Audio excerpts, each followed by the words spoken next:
سچی، قرآن کا بتایا ہوا طریقہ سچا، اللہ کا کلام سچا، جس پر نازل کیا گیا وہ سچا، جسے امین کہا گیا، جسے صادق کہا گیا، وہ میرے اور آپ کے آقا تاجدار مدینہ سرکار دو عالم جناب محمد رسول اللہ صلی اللہ علیہ وسلم ہے۔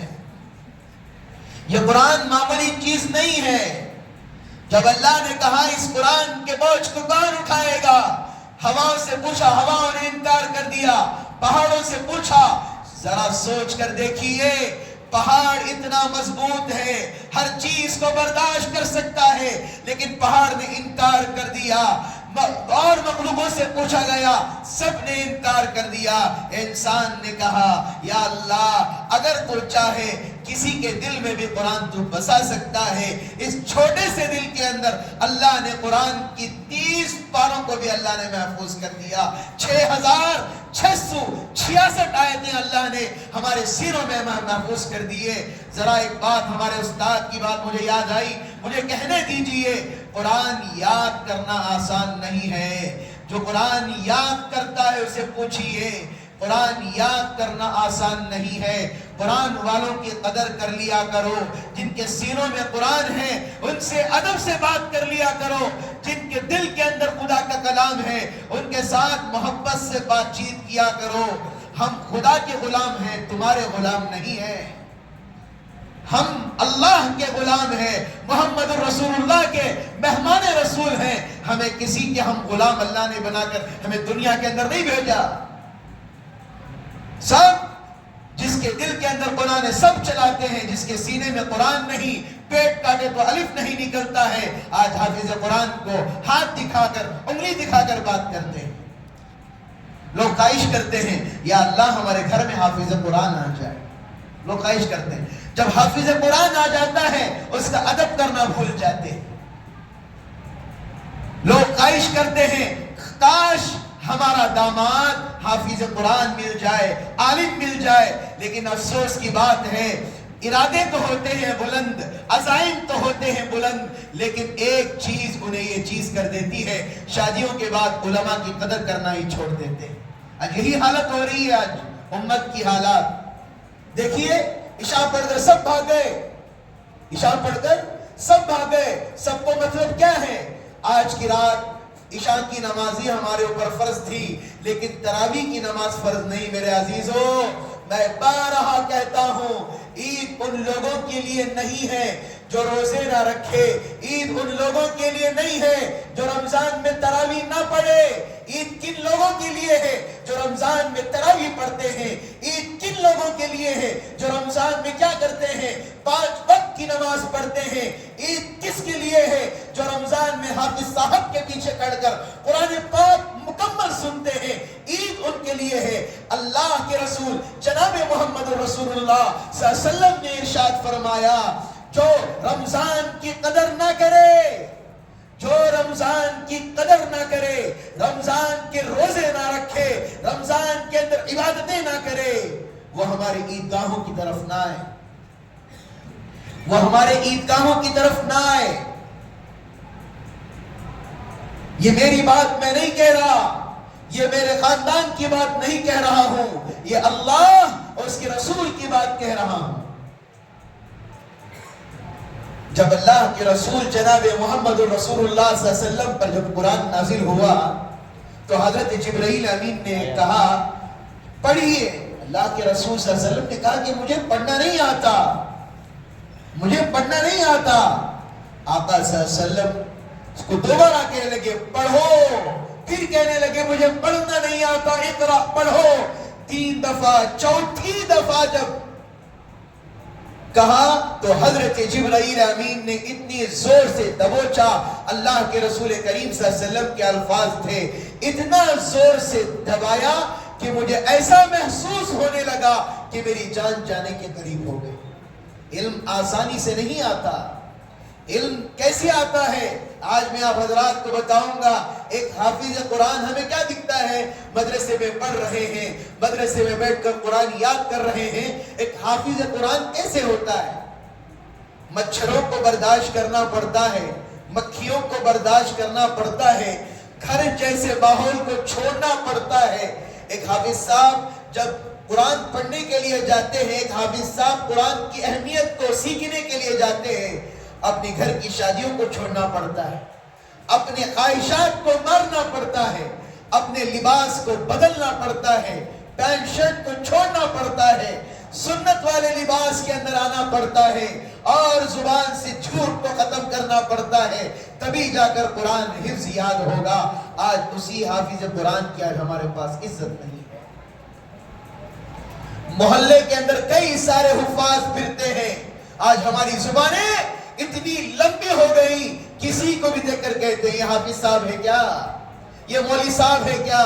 بولنا آسان ہے، یاد رکھیے وہی وہ حافظ صاحب ہوگا جو ہمیں کیا کرے گا۔ اللہ تعالیٰ ارشاد فرماتے ہیں، نبی کریم صلی اللہ علیہ وسلم نے فرمایا کہ جو عالم دین ہوگا اللہ تعالیٰ اس کے ہاتھ میں ایک جھنڈا دیں گے۔ جو عالم دین ہوگا جس نے قرآن کے ترجمے کو پڑھا اور اس کی شریعت کو سمجھا، مسئلے مسائل کو پڑھا، بخاری کو پڑھا، ترمذی کو پڑھا، ابن ماجہ کو پڑھا، مشکات کو پڑھا، جلالین کو پڑھا، ہدایہ کو پڑھا، کئی ساری کتابیں ہیں۔ جب وہ پڑھتا ہے اللہ تعالیٰ، جب عالم با عمل ہو جاتا ہے اللہ تعالیٰ اس کے ہاتھ میں ایک جھنڈا دیتے ہیں۔ اس جھنڈے کے سائے میں جو بھی آ جائے اللہ اسے سیدھا جنت بھیج دیتے ہیں۔ ایک حافظ کے بارے میں لکھتے ہیں کہ ایک حافظ کو 10 آدمیوں کے بارے میں اللہ سفارش کرنے کا حکم فرمائیں گے، ایسے لوگ جن کے بارے میں کیا ہو چکی ہے، جہنم واجب ہو چکی ہے۔ حافظ صاحب جائیں گے، پکڑ کر لے کر آئیں گے، نہیں یہ میرے خاندان والے ہیں، نہیں یہ میرے ماما ہیں، نہیں یہ میرے چاچا ہیں، نہیں یہ میرے محلے والے ہیں جو میرے پیچھے کھڑے ہو کر نماز پڑھتے تھے، نہیں میرا دوست ہے، نہیں میرا یار ہے۔ 10 لوگوں کو جن پر جہنم واجب ہو چکی ہے وہ سفارش کر کے سیدھا جنت میں لے کر چلے گئے۔ آج کی رات وہ رات ہے، اللہ تعالیٰ فرماتے ہیں روزانہ 70,000 جہنمیوں کو اللہ قید کرتے ہیں، لیکن شب قدر کی رات میں اللہ پورا حساب لگا کر جتنے دنوں کے اندر یعنی 25 روزوں کے اندر اللہ نے جتنے جہنم سے لوگوں کو آزاد کر کے جنت میں بھیجا تھا، مکمل ٹوٹل کر کے اللہ تعالیٰ آج کی رات اتنے لوگوں کو جہنم سے نکال کر جنت میں بھیجے۔ اب حضرات میں ایک واقعہ سنا دو، قرآن کیا چیز ہے، لفظ قرآن کیا چیز ہے۔ قرآن پڑھنا تو بات کی بات ہے، قرآن سننا تو بات کی بات ہے، لیکن قرآن کے دیکھنے پر، محبت کی نگاہ ڈالنے پر اللہ تعالیٰ ان کی زندگیوں میں کیا فیصلہ کر دیا، اس واقعے کو سنیے۔ یورپ کے اندر رہنے والا ایک نوجوان تھا، ایک لڑکی سے محبت ہو گئی، عیسائی مذہب والی تھی، اسے کرسچن کہتے ہیں، یہودی کہتے ہیں۔ محبت ہو گئی تو اس نے جا کر اپنے پیار کا اظہار کر دیا، تو ان کے گھر والوں نے شرط رکھا کہ دیکھ تجھے اسلام کو چھوڑنا پڑے گا، اپنے دوستوں کو چھوڑنا پڑے گا، اپنا لباس چینج کرنا پڑے گا، اپنے ماں باپ کو چھوڑنا پڑے گا۔ یہ دولت، محبت، عشق، پیار، یہ ساری چیزوں میں لگ کر اسلام سے ہٹ گیا اور اس عورت کے پیچھے چلا گیا اور مسلمانوں کے علاقوں سے اپنا گھر چھوڑ کر عیسائیوں کے علاقوں میں جا کر رہنے لگا۔ زندگی چلتی رہی، اس نے اللہ کے حکموں کو توڑنا شروع کر دیا، نمازیں چھوڑنا شروع کر دی، ہر ایک چیز چھوڑنا شروع کر دیا۔ وہیں پر جاتا، ہفتے میں ایک دن ان پادریوں کے پاس جاتا، ہاتھ جوڑتا جیسے اس کی بیوی کرتی۔ ساری چیزیں چلتی چلتی چلتی، جب یہ کئی دن ہو گئے، اس نے اپنے گھر کے اندر قرآن پاک کا ایک نسخہ رکھا تھا اپنی الماری کے اوپر۔ جب بھی یہ کام کے لیے جاتا اور کام سے واپس آتا تو محبت بھری نگاہوں سے قرآن کو دیکھتا۔ کئی سارا عرصہ گزر گیا، اس کی جوانی گزر گئی، بڑھاپا آ گیا۔ اللہ ہدایت دینے پر آتے ہیں، قرآن کھولنے کی ضرورت نہیں ہے، قرآن کو محبت سے دیکھو گے اللہ زمینوں پر ہدایت کے فیصلے اتار دیں گے۔ قرآن کو دیکھا کہ اچانک ایک دن نظر پڑی کہ قرآن نظر نہیں آ رہا ہے، بیوی سے پوچھنے لگا کہ یہاں پر ایک نسخہ پڑا ہوا تھا، کہاں ہے؟ کہا کہ ہم تو جو کتابیں نہیں پڑھتے، میں نے اسے اٹھایا اور کچرے میں پھینک دیا۔ یہ نوجوان کے دل کے اندر قرآن پاک کی محبت زندہ تھی۔ یہ گیا، فوراً دوڑ لگا کر گیا اور دیکھتا ہے کہ قرآن روڈ پر پڑا ہوا ہے۔ قرآن کو اٹھایا اور اپنے سینے سے لگانے لگا۔ بیوی پیچھے سے پوچھتی ہے یہ کس چیز کی عظمت تیرے دل کے اندر آ گئی؟ تو وہ کہتا ہے یہ تو وہی میرا قرآن ہے جسے میں چھوڑ کر تیرے پاس آ گیا تھا۔ بیوی کہتی ہے میں ابھی جا رہی ہوں اپنے ماں باپ سے شکایت کرنے کے لیے۔ بیوی تو چلے گئی، اس نے اللہ کے گھر میں فوراً حاضری دی اور جا کر اللہ سے توبہ استغفار کیا اور فوراً کلمہ شہادت اشہد ان لا الہ الا اللہ پڑھی۔ صرف قرآن کو دیکھنے کی برکت یہ ہے۔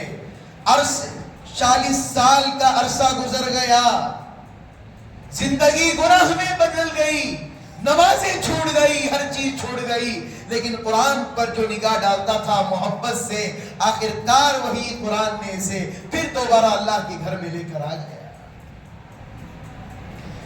اس کے بعد اللہ نے اس کی زندگی کے اندر ایک بدلاؤ لایا، پھر اللہ نے اسے ایسی دولت سے نوازا، پھر دوبارہ اس نے نکاح کیا اور قرآن اور شریعت کی زندگی یہ بسر کرنے لگا۔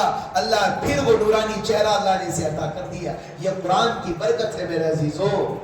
قرآن کی ایک ایک حرف پر اللہ 10 نیکیوں کا ثواب دیتے ہیں، اور جو قرآن اٹک اٹک کر پڑھتے ہیں اللہ تعالیٰ ان کو 20 نیکیاں دیتے ہیں۔ ایک تو پڑھنے کا ثواب، ایک تو اٹک اٹک کر پڑھنے کا ثواب۔ قرآن کی عظمت کرو۔ آج قرآن کی عظمت ہمارے پاس نہیں ہے۔ قرآن کس لیے بن گیا ہے؟ گھر میں قرآن خوانیوں کے لیے قرآن بن گیا ہے۔ شادی ہو تو سالہ لے جا کر اب بھونی کو قرآن دیتا ہے، اور اللہ معاف فرمائے میری بات یاد رکھیے، کسی کو بری لگے تو لگے، یہ قرآن کا سودا ہو رہا ہے، یاد رکھیے میری بات۔ میری شادی میں نہیں لیا جی، میری شادی میں باقاعدہ میں قرآنش لیا ہے۔ میں بولیا بھائی حافظ قرآن ہو، میرے گھر میں قرآن ہے۔ لوگ کہتے ہیں نا مولوی صاحب عمل کر رہے ہیں، نہیں، اسی لیے میں عمل کر رہا ہوں، اس لیے آپ کو بول رہا ہوں۔ کیا کرتے ہیں؟ قرآن کی بے حرمتی ہوتی ہے، قرآن یہاں گر رہا ہے، قرآن وہاں گر رہا ہے، اور قرآن کے اوپر پیسے لگاتے ہیں، بزنس کر رہے ہیں، 2000 روپے دو، 3000 روپے دو۔ قرآن کیا ہے؟ قرآن کا مذاق اڑا رہے ہو آپ۔ اور قرآن کس لیے ہے؟ جب گھر میں کسی کی میت ہو تو قرآن تبھی ہوتا ہے۔ رمضان ختم ہو گیا، ہم یوں سمجھتے ہیں 11 مہینے قرآن بند ہے، اب قرآن نہیں پڑھیں گے۔ جب جاگنے کی راتیں آئیں گی تب عبادتیں کر لیں گے، جب وقت مل جائے گا جمعہ کے دن تھوڑا بہت سورہ یاسین پڑھ لیں گے، سن لیں گے۔ میرے عزیزوں، جس نے قرآن سے اپنا جی لگایا، قرآن سے محبت کی، قرآن کل قیامت کے دن خدا کے سامنے کھڑے ہو کر سفارش کرے گا۔ قرآن کا جھگڑا خود اللہ تعالیٰ تسلیم کریں گے۔